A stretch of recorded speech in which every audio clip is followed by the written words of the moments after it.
My wife said, "Don't come to my office party, it'll be awkward with my ex there." I said, "Of course, I'll stay home." What she didn't know was that I was the new regional director, her boss invited as a surprise guest. When I walked in and she saw who was sitting next to me, her face went pale. I'm David, 35, and I've been married to Rachel for 7 years. We met in college, got married young, and I thought we had the kind of relationship people envied. I was wrong. 3 weeks ago, Rachel came home from work acting strange. Not suspicious strange, excited strange. She was on her phone more than usual, smiling at texts, and when I asked what was up, she'd just say, "Work stuff," and change the subject. I didn't think much of it. Rachel worked in marketing for a mid-sized pharmaceutical company, and her annual holiday party was coming up. She'd always brought me before. Then last Tuesday, she dropped it on me while I was making dinner. "Hey, so about the office party on Friday," she started, leaning against the kitchen counter. "I think maybe you should skip it this year." I looked up from chopping vegetables. "What?" "Why?" She hesitated, which should have been my first red flag. "It's just, Marcus is going to be there." Marcus, her ex-boyfriend from before we met. They'd dated for 2 years in their early 20s, and according to Rachel, it ended amicably when he moved to Seattle for work.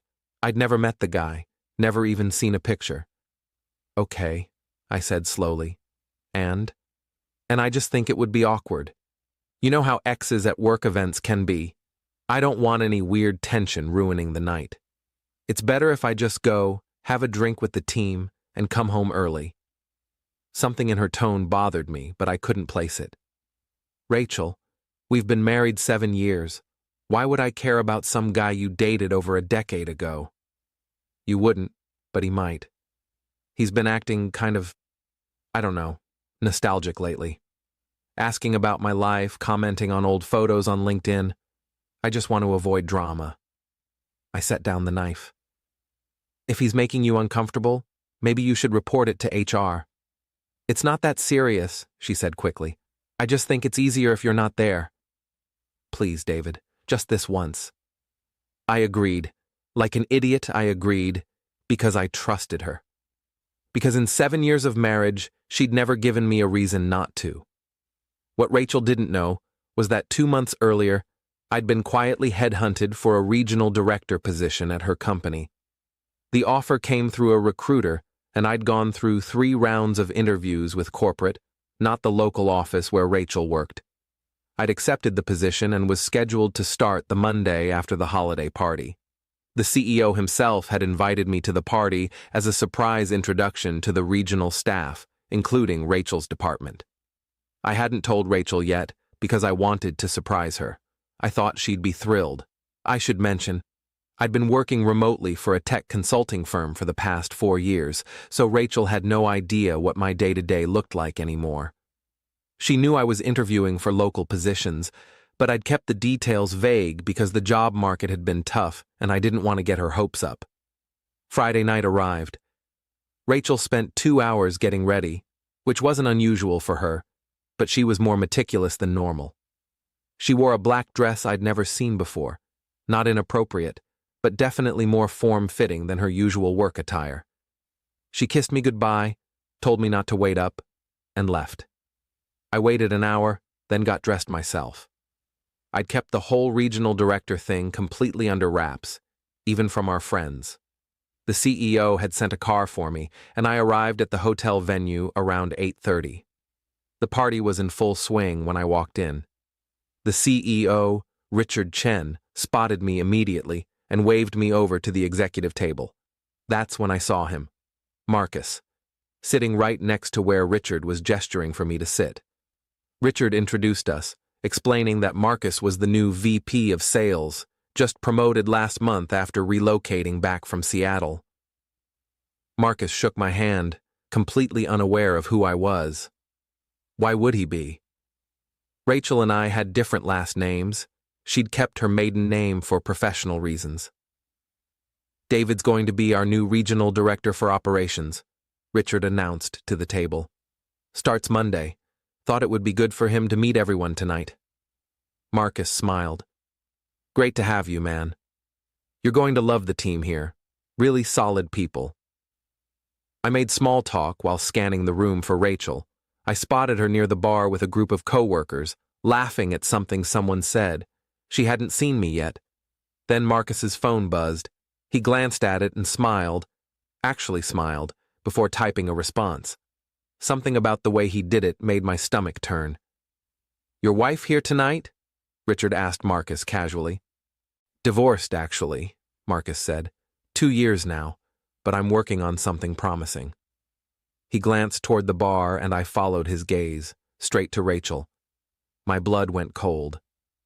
Oh yeah, Richard said, oblivious to my reaction. Anyone I know? Marcus lowered his voice conspiratorially. Let's just say I'm rekindling an old flame. We dated years ago before she got married. Her husband's some tech guy who works from home, barely pays attention to her. She's been receptive. I don't remember the next few seconds clearly. I remember my hands gripping the edge of the table. I remember Richard saying my name. I remember standing up. And then I remember walking toward the bar with Marcus following behind me, still talking. Rachel saw me when I was about 10 feet away. Her face didn't just go pale. It went white, pure, bloodless white. Her drink slipped from her hand and shattered on the floor. David? Her voice was barely a whisper. Marcus stopped mid-sentence when he realized where I was heading. Wait, do you know... Rachel, I said calmly. I don't think you've met Marcus. Oh wait, I'm sorry. You have. He was just telling me about the old flame he's been rekindling. I turned to Marcus.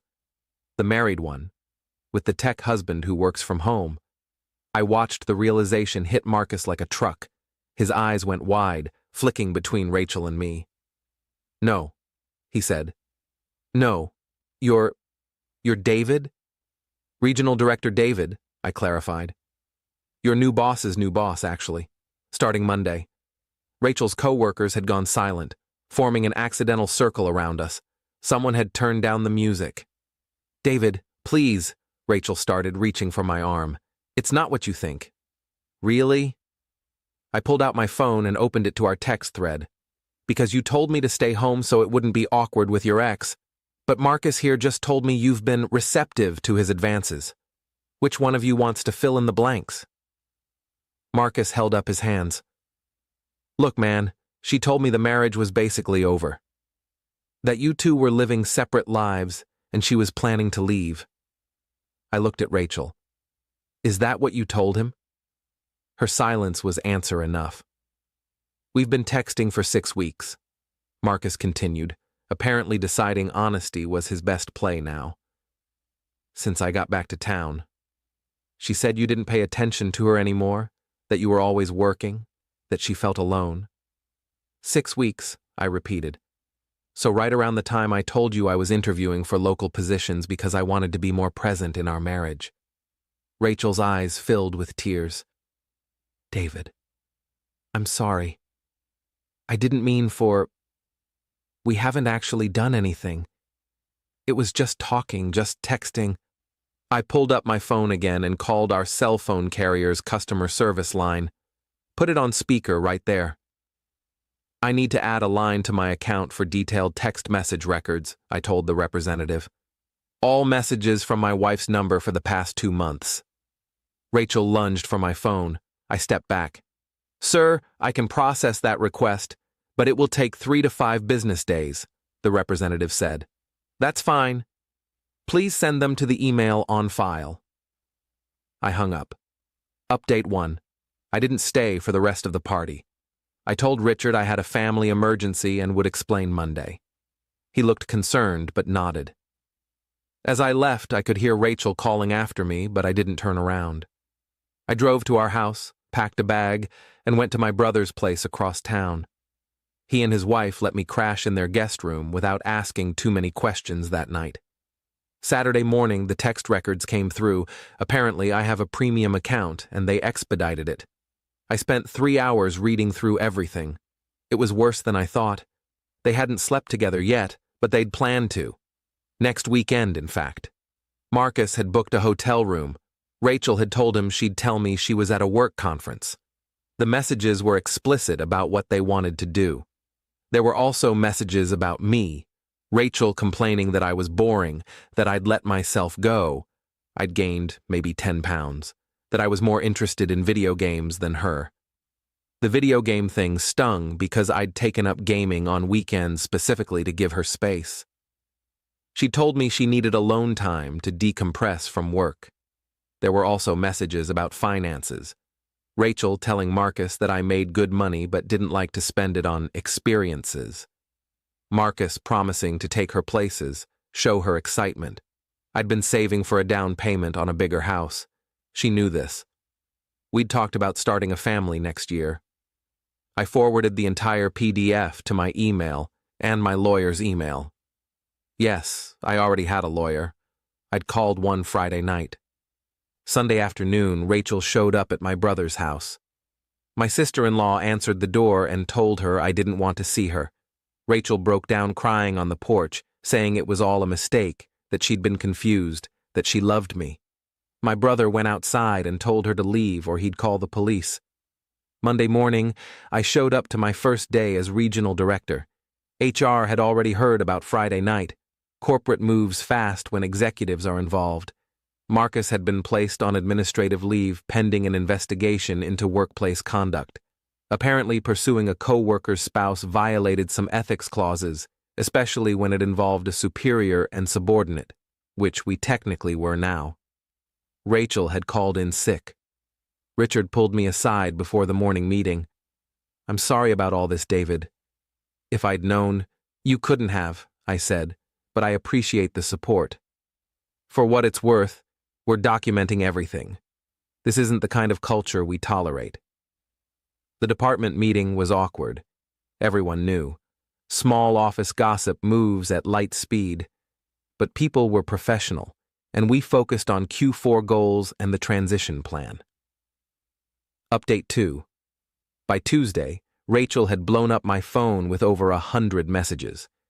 I blocked her number and communicated only through my lawyer. She'd moved back to her parents' house. Her mother called me and actually apologized, said she'd raised her daughter better than this. Wednesday, Marcus was terminated.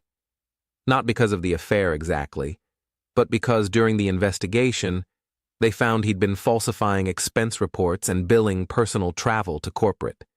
The affair had just triggered the deep dive into his activities. He called me from a random number Wednesday night, drunk, blaming me for ruining his life. I recorded the call and sent it to my lawyer. Thursday, I filed for divorce. Pennsylvania has a no-fault option, but I filed fault-based on adultery just to make it clean. My lawyer said the text records were more than sufficient evidence. Friday, 1 week after the party, Rachel showed up at my new office. Security called me before letting her up. I told them to send her away. She waited in the parking lot for 3 hours until I left work, cornered me at my car. "David, please," she said. She looked terrible. Hair unwashed, dark circles under her eyes. I made a mistake.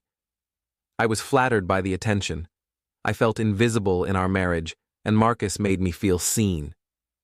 I was working toward a promotion so I could be home more, I said quietly. I was saving money so we could buy a house and start a family. I played video games on weekends because you told me you needed space. Every single thing you complained about to Marcus was something I was doing for us or because you asked me to. "I know," she sobbed. "I know that now. I was stupid. I got caught up in the fantasy of it. You told him our marriage was over. You planned to cheat on me in a hotel next weekend. You complained about my body, my hobbies, my spending habits, all while I was trying to build a future for us. I'll do anything," she said. "Therapy, counseling, whatever you want." "I want a divorce," I said, "and I want you to stop showing up places I am. Next time, I'm filing a restraining order." I got in my car and left her standing there. Update 3. It's been 3 weeks since the party now. The divorce is moving forward. Rachel's lawyer tried to argue for reconciliation mediation, but my lawyer shut it down with the text evidence. Rachel got moved to a different department at work. Corporate decided it was best for everyone. She's no longer under my regional oversight, which is good because I don't want to see her. Marcus moved back to Seattle. Apparently his ex-wife heard about why he got fired and revoked his visitation with their kids pending a custody review. Turns out he'd been cheating on her too, which she'd suspected but never proven until now. I ran into one of Rachel's co-workers at a coffee shop yesterday. She apologized for not saying anything sooner, but apparently, Rachel and Marcus had been pretty obvious at work. Long lunches, closed-door conversations, lingering touches. Everyone had assumed I knew and didn't care. That hurts in a different way. The humiliation of being the clueless husband. My brother asked me last night if I felt guilty about Marcus losing his job. I don't. He lied on expense reports. He pursued a married woman while in a position of power. He would have slept with my wife if I hadn't walked into that party. Final update. It's been 2 months. The divorce was finalized last week. Rachel didn't contest it. She signed everything my lawyer put in front of her. I kept the house. Rachel took her car and half the savings. Her lawyer argued she was entitled to it despite the adultery, and I didn't have the energy to fight. I make good money now anyway. The regional director position has been intense, but rewarding. Rachel sent me a letter last week. Not through lawyers. An actual handwritten letter delivered to my office. I almost threw it away without reading it, but curiosity got the better of me. She apologized. Said she'd started therapy and realized she'd been chasing validation in all the wrong places. Said she'd built up resentment over small things instead of communicating with me. Said Marcus had love-bombed her with attention and promises, and she'd gotten swept up in feeling desired again. She ended it by saying she hoped I found someone who appreciated me the way I deserved. That she'd always regret what she threw away. I filed the letter away. Maybe someday it'll matter to me. Right now, it doesn't. I'm doing okay. Better than okay, actually. Work is good. I joined a gym. Not because of Rachel's comments, but because I wanted to. I've been dating a little. Nothing serious. Taking my time. The regional director title has been good for me. Turns out I'm good at leadership. Richard mentioned a VP track in a year or two if I keep performing. Sometimes I think about that moment at the party when Rachel's face went pale. The instant she realized she'd been caught, that her careful planning had imploded, that the husband she'd written off was about to become her boss's boss. I don't take pleasure in her pain, but I won't lie. There was justice in that moment. Not revenge, just truth.